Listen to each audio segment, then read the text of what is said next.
Hello and welcome to all my beautiful, dear, sweet viewers out there. And by viewers, I mean people who accidentally find this channel. Thank you. I just want to say thank you so much. Without you, none of this is possible. I just wanted to do a video about these podcasters. Let's just say podcasters. I did a video about them a couple months ago, or about a month ago, and people, I got what the TikTok kids call hate. I got some hate on this one. And part of the reason I got hate on this one is because they said I was infantilizing these people, which, and the reason they were saying that is because I said they were cute. I think it's cute, quote unquote cute, that a husband and wife would do a podcast together. And guys, I mean this genuinely. I think that's cute.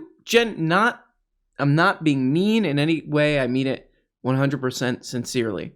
So that's that out of the way. The second thing is, I feel like a lot of people they don't want their favorite whoever criticized in any way, okay? Or put under any kind of heat whatsoever. And, according to these people, that's what this is all about. We're supposed to be able to have a free exchange of our different ideas, okay? And that's all I'm trying to do. So I know your little fingers hovering over that dislike button, okay? Because I'm not just solely praising the person you like, okay? But I would urge you, for the love of God and Christ, just please hear me out, okay? Okay, the other thing about this, and I mentioned this in the previous video, if you're starting a podcast or something, just call it your name. Don't come up with some fancy, the medieval round table featuring Jeff or whatever. Just call it your name, okay? You and I encountered something. I will speak of it. And I swear to God, that's the last mean thing, okay? Obliquely for the moment. We encountered an analysis of where we are with respect to COVID that is very challenging. And I was struck by the fact that apparently this analysis was pulled down from YouTube within 2 hours of being put up. So I guess they're trying to avoid getting demonetized or something like that, because they never say exactly what video they're talking about that got taken down. But there is a big story within the time frame that they're kind of talking about. So I'm going to assume this is it. If this is not it, if I'm not correct, just let me know. Fans of the Dark Horse podcast, just let me know, okay? YouTube spokesperson Ivy Choi confirmed to The Verge, after careful review, we removed a video from OANN and issued a strike on the channel for violating our COVID-19 misinformation policy, which prohibits content claiming there's a guaranteed cure, Choi says. Additionally, due to repeated violations of our COVID-19 misinformation policy, another channel monetization, blah, blah, blah, blah, blah. So in other words, you can't spread misinformation about a pandemic on YouTube. It's part of against their policy. They didn't obey those rules, so they got in trouble. We should also just remember that this OAN network is a truly demented propaganda channel. Here's one of their reporters who, part of the press conferences at the White House. So check this out. This is one of her questions from OAN. 2,405 Americans have died from coronavirus in the last 60 days. Yeah. Meanwhile, you have 2,369 children who are killed by their mothers through elective abortions each day. Oh, beautiful. Beautiful. And that's just one of them. I think it's the same reporter asked at a press conference, hey, why are they saying that you're racist when you call it the China virus? You call it Chinese food. And that's not a joke. She really said that in a press conference.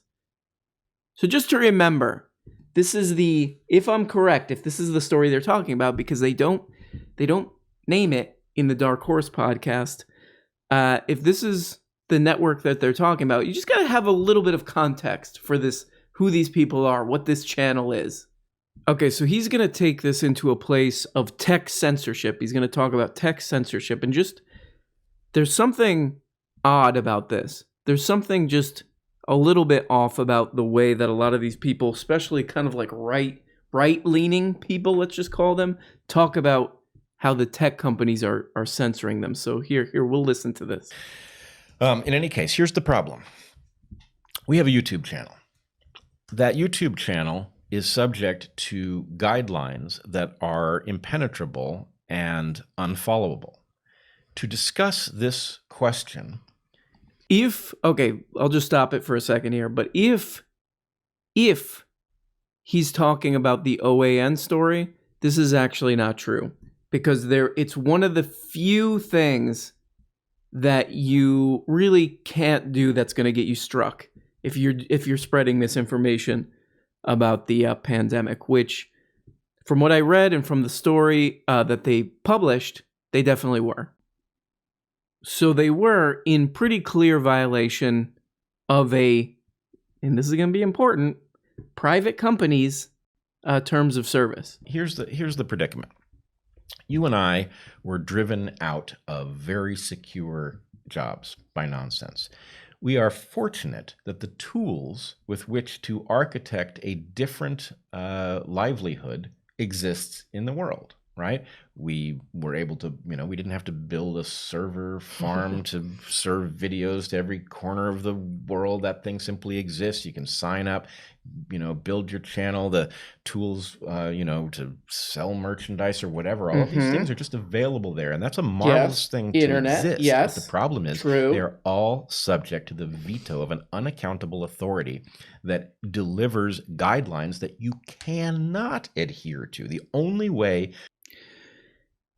Okay, so this is kind of true. Like what he's talking about is pretty true.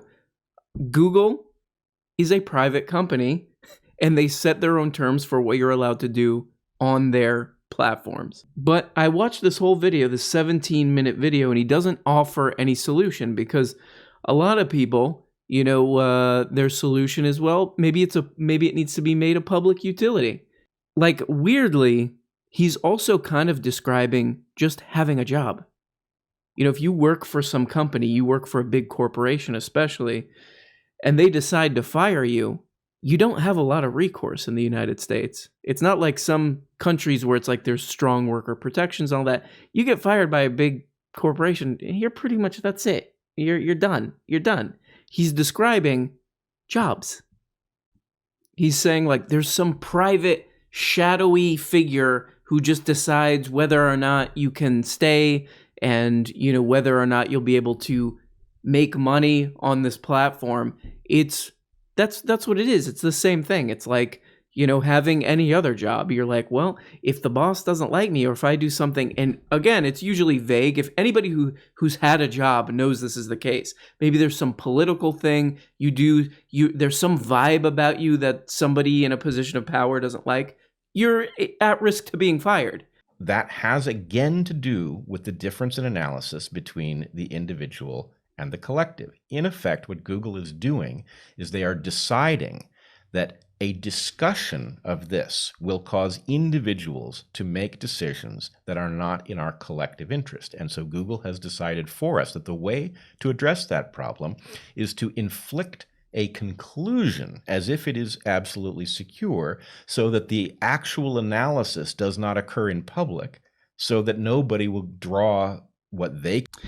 So there's a problem with this in terms of a pandemic. He's saying that people aren't allowed to choose for themselves. They're not allowed to look at the data and then draw the conclusions from the data as individuals, right? The problem is we're talking about a global pandemic, and a pandemic where a lot of people are doing really dumb shit. Okay, so that's first of all. And second of all, throw all that away, okay? Just have it that YouTube is just a totally, neutral party or whatever, okay? Or we're just strictly going by the book, right? They have this in their terms of services. These guys, I've shown on this channel over and over that these channels get away with murder. They get away with absolute murder. We've watched like Tim Pool videos and blah, blah, blah. And they say things that are like so easily disproven, and in a lot of cases, like kind of dangerous. Like Tim Pool with all his like, hey, maybe there needs to be martial law. Just cancel the election entirely, and Trump just, I don't know, stays president. Like this kind of weird stuff. I mean, they're literally allowed to say anything. YouTube put a rule: hey, don't spread misinformation about something that could spread this disease even more, so that more people die from it. And they broke that rule because they're a dumb, stupid, brain dead propaganda channel. And he's like, well, people need to decide. So I mean, you gotta pick what you want to do here. Do you want to be on the side of, well, this needs to be a public utility, or do you want to be on the side of, this is a private company that needs to make some of these kind of decisions to not totally have their platform spreading absolute nonsense and losing all credibility and being responsible for hundreds of thousands of deaths and so on, etc. Then you gotta choose. You gotta choose one. You can't just be like, well, I don't like it, but I'm not gonna make any prescription. But also, I'm not even gonna mention the fact that they did break terms of services. And you can't. This is just straight up fence sitting, as I call it, fence sitting to me. Draw what they consider to be the foregone wrong conclusion, right? So all of that is Google deciding what the answer to the question is, and therefore what people are to do in light of it. And this is completely intolerable. Heterodoxy does deal with all of these ambiguities. What he's really saying, if you get beneath all of this, is he's just saying, I'm worried that right-wing YouTube channels will get demonetized. That's pretty much it. It's sort of because otherwise there's nothing to take from this. There's no prescription to fix what is a bit of a problem. It's a bit of a problem for there to be a monopoly on how people discuss things and talk about things and upload their content and especially make an income. Yes, there are people who, especially people who are like middle, they're not like PewDiePie or something, who hopefully has saved some money, and it's not a big deal if he gets demonetized for a couple weeks or something. But there are people who, they're like lower middle class people making videos on YouTube or whatever. They're just making their rent money with YouTube. And yeah, if it gets cut off, that's big trouble. That's big trouble. So yeah, we got a little bit of a problem here. Agreed. I agree. We got a little bit of a problemo here, as they say. Okay? From Christopher Hitchens. Actually, will you put the first one up, Zach? Okay. Oh, boy. Okay, so now they read these Hitchens quotes, and both of these quotes, like, you could apply to any business. Like, the way they're applying this is like, this is authoritarian. This is authoritarian that a company can just say, we don't like what you're doing. You can't make money on here anymore. Again, I mean, it's literally, I feel like this is literally, they're just discovering this because it might affect them personally. All right. It says, the true essence of a dictatorship is in fact not in its regularity, but in its unpredictability and caprice. Anybody who's ever been fired from a job knows must never this. Be able to relax, must never be quite sure if they have followed the rules correctly or not. And that's Christopher Hitchens from the book Hitch 22. I mean, in this case, it's even wrong because they violated pretty clear policy.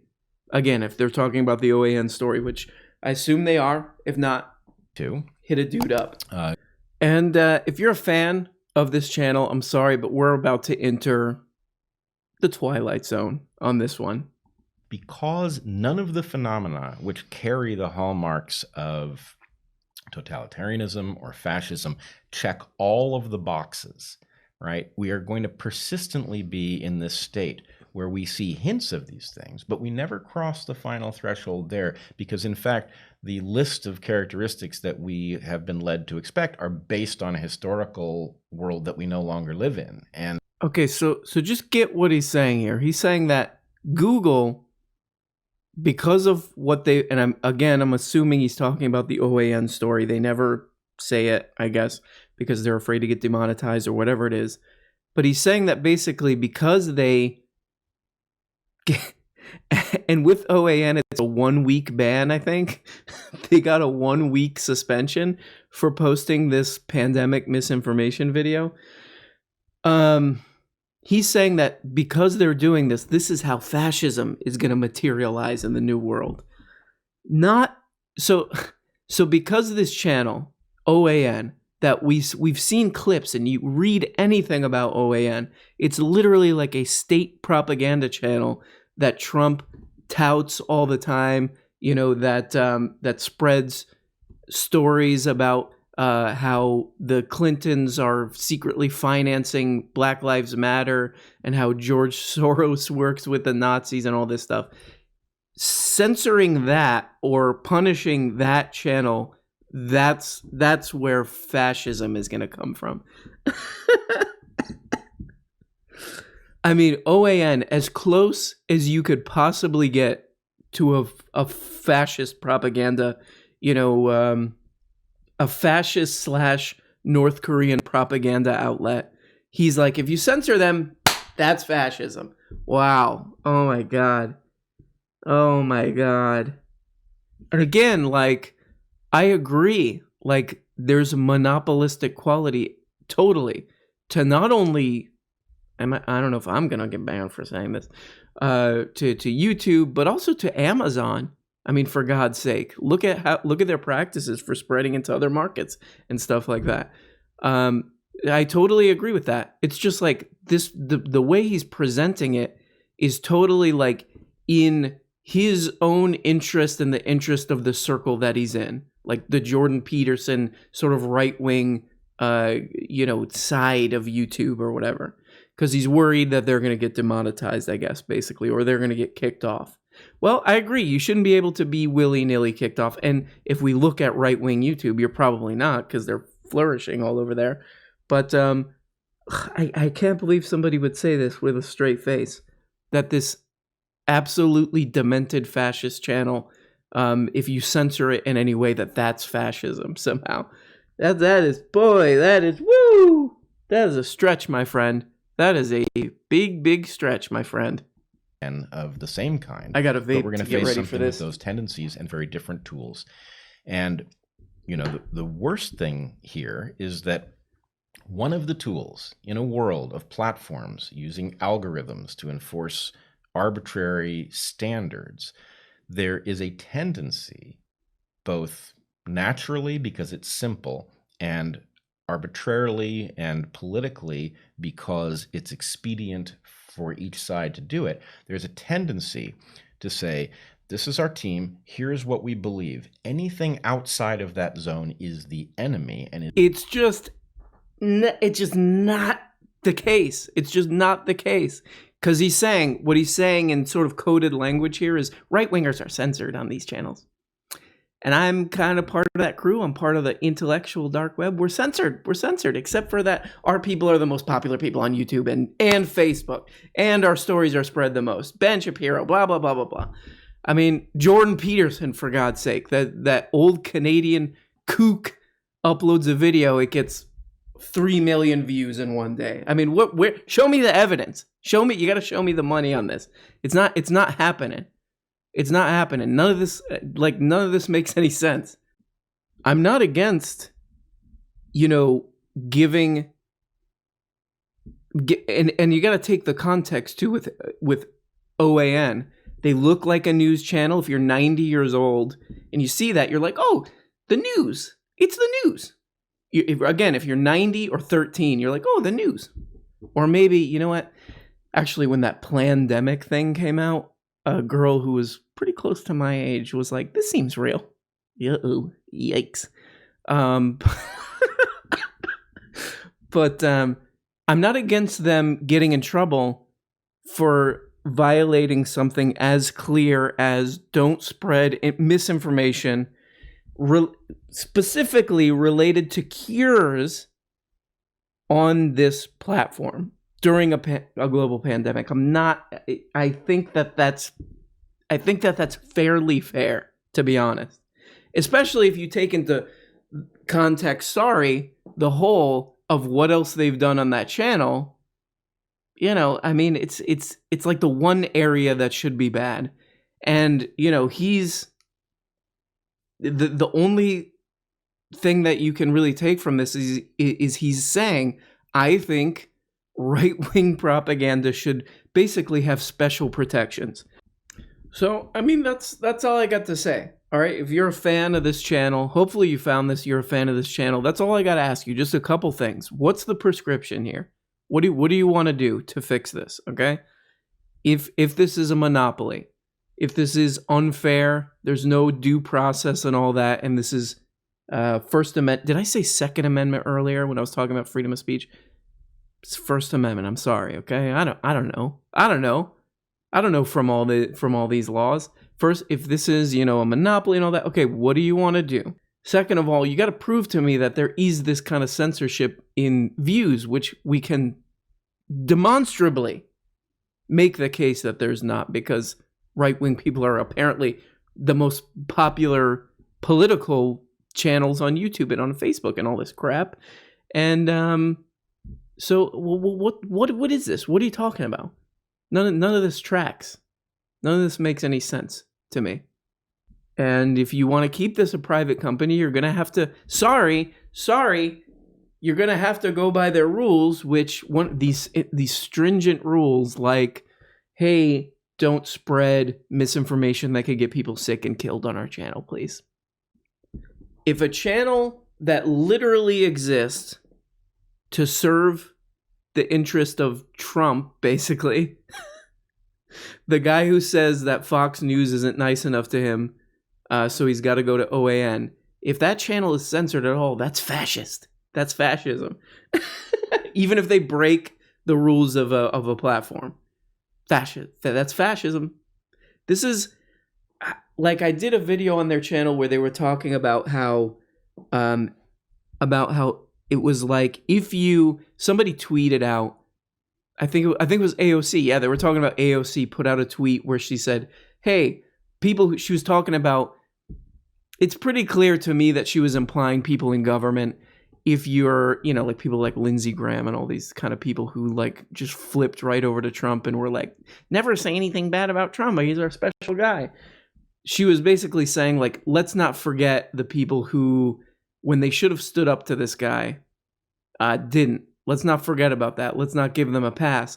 And they were comparing that to when people kept books on, when the FBI kept books on MLK and other, leftist,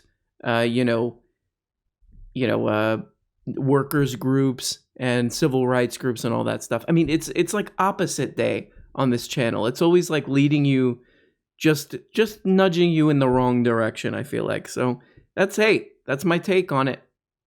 And that's what I believe. But again, I don't retract the statement that I think that this is a cute thing and again, genuinely cute, not pandering or condescending for a husband and wife to have a podcast together. It's like they've really built a whole brand out of reacting to these annoying college kids. It's kind of the same thing with Jordan Peterson. It's just like, these kids are annoying. That's it.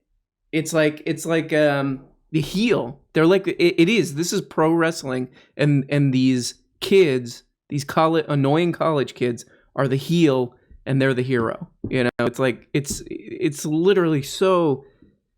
It's so simplistic, and it's been going on for so long that I can't believe they're still squeezing juice out of this. But that's what I have to say about that. And click, clack, clickety smack. Donate to my Patreon. I don't even have one, but have a good night. Bye.